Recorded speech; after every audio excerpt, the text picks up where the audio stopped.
haron nga mahibalo ka sa imuhang umalabot. Kung dili sa diha nga magbasa ka sa libros pinadayan, you will know unsa ang hitabo sa malabot.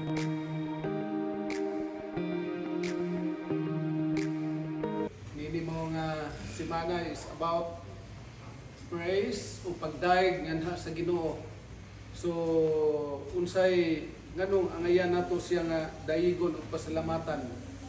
Gani the title nga ato ang hisgutan ron mahitungod sa pagdaig diha kaniya. Ingon nga siya ang tag-iya sa tanan nga mga butang. So ang ban nga mga tao wala sila makahimo sa pagdaig sa Ginoo pagpasalamat sa Ginoo sa rason nga wa nila mabati unsa ang panalangin nga nahitabo silang kinabuhi. Nay usa ka tawo ingon siya nga, Pastor, nag-alagad man ta ko sa Ginoo. Ngano man nga sa diha nga nag-alagad ko sa Ginoo, nag-return ko sa bahin sa Ginoo. Sumala sa iyang panalangin, ingon niya, ngano wala man ninako maangko ning wa man kun dato. Sama sa mga tao nga akong nakita nga wa gani sila nag-alagad sa Ginoo. Ang pastor bingon niya, Brad, ang imuhang kinabuhi wa din na nimo pasalamati na kay mga anak nga himsog ug malipayon sila. Wa ba na nimo day makita ng mao nga mga panalangin sa Ginoo? Gisuplayan kaniya. Kumusta man ang imuhang pagkaon? Nakakaon ba ka pamahaw panudto panihapon ni siya? Igo ra gyud. Ug maunay promise ingon ng pastor nganha kanato nga nag-alagad diha niya. Nga ang tanan nato nga gikinahanglan iya rang isupply nato dili ng mga wants kay kasagaran sa mga naghinubra nga salapi usa na siya sa mga hinungdan nga mapahilayo tangad sa Ginoo. Una nga daigo nato ang Dios bisan pa sa mga butang nga igo-igo ra tungod kay mao na iyang gi-promise ngadto sa iyang mga katawhan nga nag-alaga diha niya. Now, niini mga buntag nganong ato ang daigon ang Dios? Unsa man ang iyang gihimo nato. Mao ni ang mga rason ngano nga ato ang daigon ang Dios ug ato siyang pasalamatan. Una nga gihimo sa Dios nga nato siya nagahimo kanimo ug kanako. Ang balaang kasulatan nag-ingon nga He is the creator of everything we know. In the beginning, God created the heaven and the earth. That is the first text in the first book of the Bible, mga kaigsunan. So siya ang naghimo sa tanan, siya ang naghimo sa tanan, sa sinugdanan. Ug ato nang nailahan, gani, He made man as the jewels of creation and made him morally free. Himo ta sama sa iyahang dagway, dili dagway sa gituhuan sa uban nga mga theory nga ang tao gikan sa unggoy. Una nga ay gyud magtuo nga gikan ta sa unggoy kay layo ra gyud kay ang dagway nato sa unggoy. Mas gwapo gyud ta sa unggoy bisag unsaon. Mga kaigsunan. Ug dili gyud ta ingon nga gikan sa image sa unggoy kundi gikan gyud ta sa panagway sa Ginoo. Gihatang gihimo sama sa iyang panagway. Sige ingon diha. Then God said, "Let us make man in our image." In our likeness. Ingon ang Ginoo, in our likeness. Sama na to. Imong makita dinhi ang pagka-plural sa Ginoo. Unsa iyang ingon, we will make our man in our image. So, in our likeness. Wala siya nga I, kundi our, meaning naa siya kauban, mga kaigsunan. O kining mao nga tawo sa diyang gihimo, maghimo nga mag-rule over the fish of the sea and the birds of the air, over the livestock, over all the earth, and over all the creatures that move along the ground. So ang Dios naghimo sa tao haron nga maghimo sa pag-rule nganhi sa mga butang nga naa niining mao nga kalibutan. Gihimo ta sa Dios ingon nga superior ngadto sa tanan nga mga mananap. Bisan pa ang mga mananap dagko pa kay nato. But according to the Bible, kita gihimo sa Ginoo nga mag-rule ngadto kaniya ug dili kita ang gi-rule ngadto kanila. So ngano di ay pasalamatan nato ang Ginoo sa gihimo niya nato tungod kay siya naghimo kanimo ug kanako. Ikaduha, nganong atong unsay gihimo sa Dios? Preparing a redemption plan. Human ang tao nakahimo sa sala mga kaigsuonan, siya nag-andam og unsa man kaluwasan sa diha nga ang tao mihimo sa pagpakasala. Ang Dios nag-andam ng daan ug kaluwasan nganhi sa matag usa nato. Sama sa kabarko. Kining barko gihimo sa magbuhat sa barko, wala na siya himuha aron malunod. Pero imong makita nga naay mga salbabida nga iyahang gipataban yana. Para nga in kaso og malunod ang barko, naay kasakyan ang mga tawo nga nisakay niya ng mao nga barko. Ang Dios usab sa diha nga gihimo niya ang kalibutan, naa siya'y plano sa kaluwasan tungod kay He is the God of all mga kaigsunan. Nakahibalo siya sa unahan. Mauna nga angay gyud nato siyang saligan. Ngano man? Tungod kay siya ang nahibalo sa tanan. Angay ba day kamo salig atong wala nakahibalo sa unahan? So angay gyud natong saligan kining nahibalo ngadto sa unahan. Gani kining mao nga bahin naga-include kini sa sakripisyos kamatayon ni Jesus Christ mga igsuon. Maunay iyahang gihimo sa tao. Sa diha nga iyang gihimo ang tao, naa siya tendency nga makasala. Ang Dios na ay gihimo nga planos kaluwasan nga kung ang tao makahimo og sala, ang Dios magahimo sa paglukat kaniya gikan ni anang mao nga kamatayon, gikan ni anang mao nga sala tungod kay ang bayad sa sala mao man ang kamatayon. Sige ingon diha sa kaning sinulat sa alagad sa Ginoo, for you know that you were redeemed from the empty way of life with the precious blood of Christ, a lamb without blemish or defect. He was chosen before the creation of the world, but was revealed in this last time for your sake. Alang nganhi sa matag usa kanato mga kaigsuonan. Muna nga atngay natong dahigon ang Ginoo, angay nato siyang pasalamatan tungod kay siya nag-andam sa kaluwasan o mangluluwas nganhi sa matag usa kanato. Unsa pay gihimo sa Ginoo ngano angay nato siya dahigon?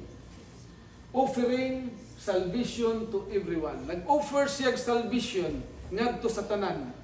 Wala gyud nga selected ang iyahang gihatag nga kaluwasan ngadto sa tawo. Wala siya nagingon nga kinirang klasiha sa tawo nga ako ang luwason, akong oferan sa kaluwasan kundi everyone. Everyone gali tanan na gyud. Di gyud ingon nga kaning ang katurang tawo nga nihimo o iyahang gipili nga siya ra gyud ang maluwas. No. Ang Dios naga-offer nini naalang sa tao kung iyahan ning dawaton ning mao nga kaluwasan mga igsuon. Kitang tanan is equal og tsansa mga igsuon. Bisan pag unsa ka kadautan sa diha nga ang Dios naga-offer nini mao nga kaluwasan, siya makaangkon og kaluwasan sa diha nga iyahan ning dawaton. Gani ang giingon diha nga God prepared for redemption plan and offers it individually to each of us. Beside this free salvation, He gives us the desire of obtaining it and the faith to do it. So, siya naghatag yun niini. Muna nga tuag yung angay nga dayigon ang Ginoo. Tungod ni ini mo nga kaluwasan, usa iyang giingon sa kining Philippians 2:12 and 13, for it is God who works in you to will and to act according to His good purpose. Ang Diyos nagahimo sa pagbuhat ni ining tanan. Kung tanaw nato ang sanctuary and atonement, mga igsoon, atong makita unsa ang gihimo sa Ginoo karon nga ang tawo maluwas. Tanan nga buluhaton sa sanctuaryo, kining tanan nga buluhaton sa sanctuaryo mga igsoon, kini gibuhat sa Dios ug dili sa tao haron siya maluwas. Ang gihimo ra gyud sa tao nga makaluluwas haron siya maluwas.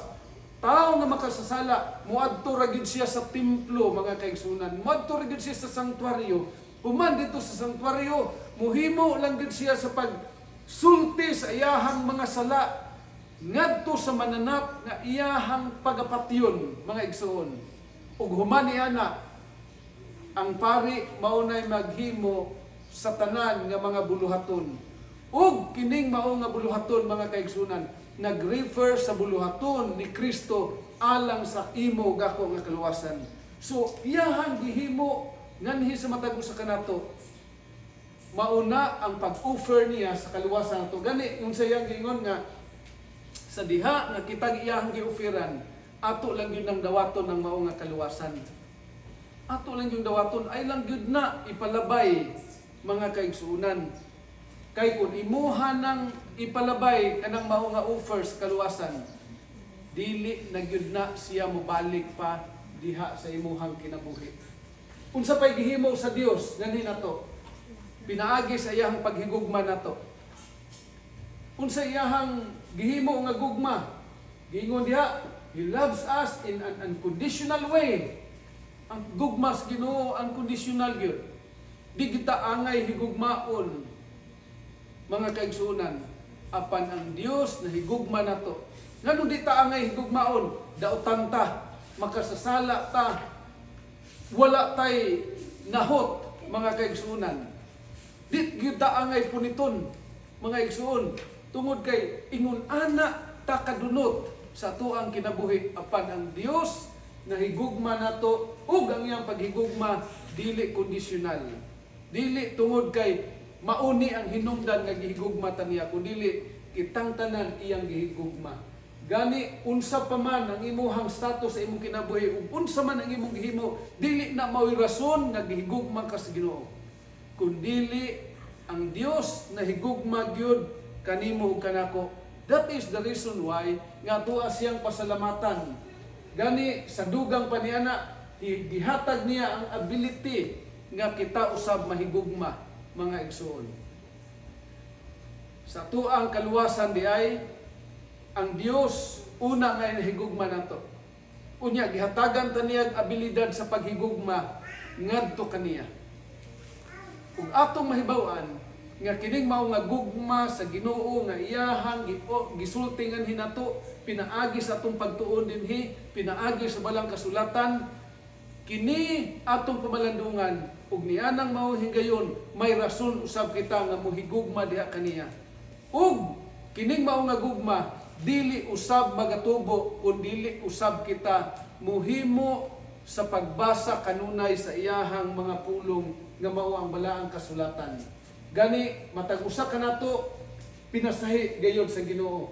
Bisag unsa man ka sa imuhang kinabuhi, mga kaigsuonan, ang Dios kanunay nga nahigugma nimo. Muna nga imo gyud siya o dawata siya sa imuhang kinabuhi. Ug angay nato siyang dayigon tungod sa iyahang gugma nga hinato. Ang tao dili gyud makahimo sa pagpasalamat sa usa ka tawo kun dili niya bation ang pagluwas diha niya.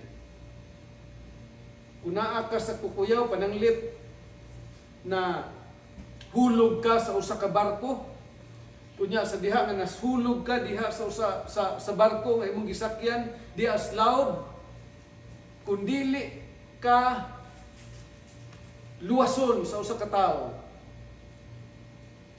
ug maluwas ka, dili gyud ka kapasalamat sa tawo nga nagluwas nimo. Ha, inyong kuha na? Kung dili ka nahulog ka unya ngadto na kas kamatayon, unay nay somebody nga ning luwas nimo ug naluwas ka, diha nga panahon mubati ka og pagpasalamat ngadto sa tawo nga nagluwas nimo. Pero kung ikaw wala nahimo nga didtos nagungaw sa kamatayon, unya na tawo nga moduol nimo, moingon nga ako biyay nagluwas nimo kay gipukaw ti kagikan sa imong pagtulog. Salamat na ka atong, di man ko kamatyon nun. Mumata ramang gyud ko.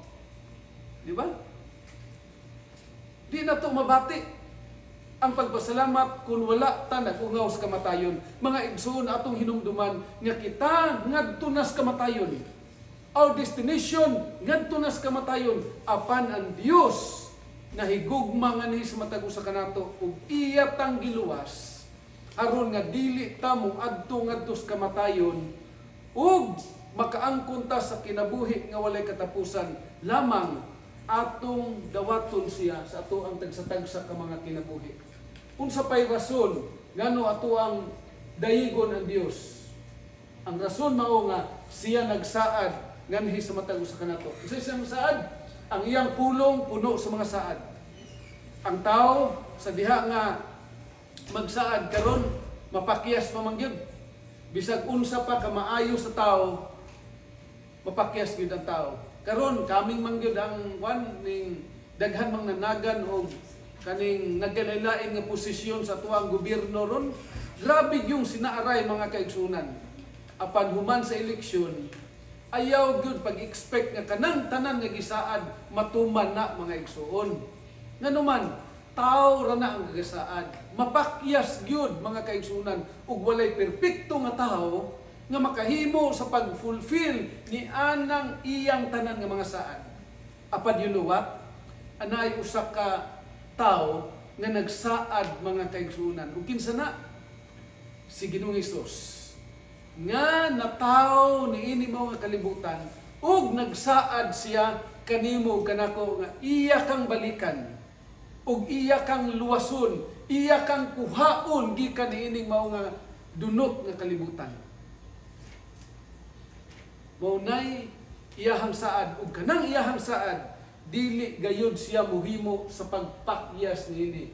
Gani usa sa mga saad nga iyang gihatag nganhi sa matag usa kanato is the protection, health, joy and peace. Mao na ang mga saad.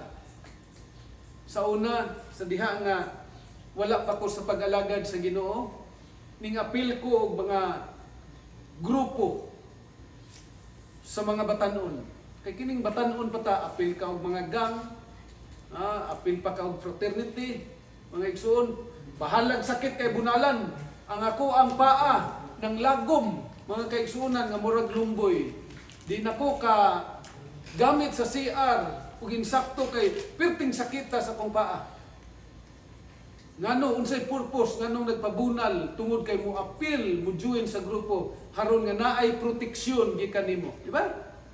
O nga, mo join ka grupo haron naay proteksyon nimo ka kun naay manghilabot nimo, naay mulaban nimo. Oh. Pero sa diha nga gisumbag ko, naigo gyud ko ay sumbag utong-utong gyud ko nga gisumbag ko sa akong akong kontra. Wa man ning laban. Maigsoon. Ingon pa gyud nya brad gisumbag man ka to atong balusan ko.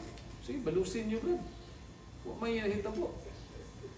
Mga igsoon, ang tao di gyud kahatag og proteksyon. Yung sulod ko grupo haron nga ma-feed in ang emptiness akong kasing-kasing, mga kaigsunan. Mubisyo ka, inom, ug uban pa nga mga bisyo para nga mo feed, mo puno sa imuhang kasing-kasing. Apan the more nga tuwa ka sa bisyo, the more nga nagka-questionable ang imuhang kinabuhi. Miserable ang imuhang kinabuhi, mga kaigsunan. Ug dito na ko na-conclude nga ang kalibutan dili gyud makahatag nimo kalipay kalinaw sa imong kasing-kasing. Tungod kay ako nang nabatnan, ako nang naangkon sa diha nga naan ako sa Ginoo. Mao na mga batanon, mga kaigsunan, atong himuon ang pagdawat sa Ginoo. Ug himuon nato ang pag-alaga diha kaniya tungod kay ang tinuod nga kalipay, tinuod nga proteksyon, tinuod nga kalinaw atong mabatnan diha kang Christ Jesus. Ug mauna ang iyahang gisaad nganhi sa matag usa kanato. Gingon diha sa mao nga passage, the angel of the Lord encamp around those who fear Him and He delivers them. What a promise, mga kaigsuunan. Ang Dios nagapakig-uban nganhi kanato. Gani atong makita ang kinabuhi sa mga Israelites. Ang mga Israelites gamay ra kay nasod. Apan sa diha nga sulungon sila sa dagko nga mga nasod, daghan nga mga sundalo, mga kaigsunan, di gid makadaog nila. Sa diha nga si Gideon nagapakig-away ngadto sa mga Midianites, naa siya'y daghan kay nga mga sundalo nga nag-recruit 30,000. Ingon ang Ginoo, gamay daghan ra kay na Gideon. Siya, Lord, gamay ra gali ni kay by the thousands ang atong mga ang kontra namo. Siya kuhain na hangtod ni abot og 300. Pag abot 300, Gideon okay na. Makadaog na mo anas gubat. Pero ang gubat dili inyo, ako ni nga gubat. Ug sila nahimong nagpadaogon. Ug anaay protection sa diha nga naa sila sa Ginoo, apan sa diha nga mingbiya sila sa Ginoo, wala gyud proteksyon nga ilahan nabatnan. Nining atong kalibutan nga atong gipuy-an karon sama gyapon ni ana. Naata sa unstable nga kalibutan. Walay lugar nga safety tas ato ang kalibutan. Apan kun naata sa Ginoo, kita makaangkon og kasiguruhan sa ato ang tagsa-tagsa ka mga kinabuhi. Tungod kay mauna iyang saad nganha sa matag usa kanato mga kaigsuonan. Nganong di nato itugyan ang atong Ginoo, atong kaugalingon diha sa Ginoo. Unsa pa gihimo sa Dios nga mismatog sa kanato.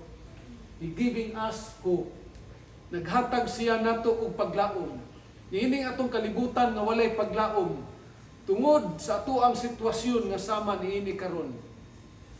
Naiusa sa mga batanon ingon nga minyo na. Ingon siya, unya nako magminyo og mo barato ang bugas.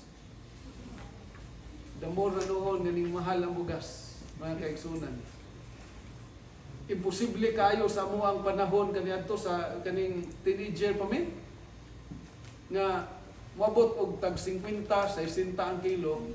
Ingon nila, 60, 50 ang kilo pa mo magminyo. Posible kay na moabot oy kay ginantang pabiya ang kuan sa una kaning bugas. Kabot pa kuan ang ginantang. Unya ang gantang tag 2 pesos. Nya, how come nga ang kilo maabot og 50 matud pa nila, but karon niabot gyud anang mga panahon na biya ang kilos bugas mga kaigsunan. Ug di pa ni kuan enough. Mo increase pa ni mga igsuon tungod kay gitagna na ni sa balaang kasulatan. In the last days unsa man moabot ang panahon nga malisod, and now we are living on that time mga kaigsunan nga naatas sa panahon sa kalisdanan. Sa atong COVID karon, daghan nga mga tao nag-commit og suicide. They are hopeless. Apan kun unta nagbasa pa sila sa balaang kasulatan, naghimo pa sila sa saad sa Dios, unta ilang mabasahan nga ang Dios naghatag kanato og usaman iyang gihatag paglaom. Unsay giingon diha sa pulong sa Ginoo, God's give us the hope of a better world. The hope of an eternal life with Jesus. Mao na nga paglaom. Dinhi aning kalibutan na di gyud ka angkon ug sama ni anang mao nga pulianan. Secure nga place. Wala gyud lugar nga naay kasiguruhan karon mga kaigsunan. Apan ang Dios nagsaad niya na ni anang mga paglaom nga kita hatagan niya og maayo nga kalibutan ug kinabuhi nga walay katapusan kauban si Jesus Christ. Unsay giingon diha sa Revelation 21 verse 4, He will wipe every tears from their eyes. There will be no more death or mourning or crying or pain, for the old order of things has passed away. Unsa ka nindot nga paglaom nga gihatag sa Ginoo, dinhi puno ta sa pagbulagay, di ba? Puno ta karon maguban ta pila ka semana, oy bye-bye adto na mi uli na mi sa amo ang kuan lugar. Niadto miagi nga semana nagkatapok ang ako ang mga igsuon, pero after a few days uli na pod sa nagalalain nga mga panimalay, di na pod magkita, kanus-an na pod magkita. Nga naman, full of goodbyes ang atong kalibutan. Not only that, full of pain, puno gyud sa kasakitan kining kalibutan. Apan ang saad sa Ginoo on that place, diyan ang mga lugar, wala nagi pagbulagay, wala nagi kasakit, wala nagi paghilak, ug ilabi na wala nay kamatayon, ug ang tinuod nga kalipay atong mabatnan, ug mauna nga paglaom ang gihatag sa Ginoo nganhi sa matag usa kanato. That is the reason why nga ato siyang daigon ug pasalamatan mga kaigsunan. Ug ika-7, establishing the law. Nag-establish siya sa balaod alang kanimo ug kanako mga kaigsunan. Now what is the purpose nganong gihatag niya ang balaod?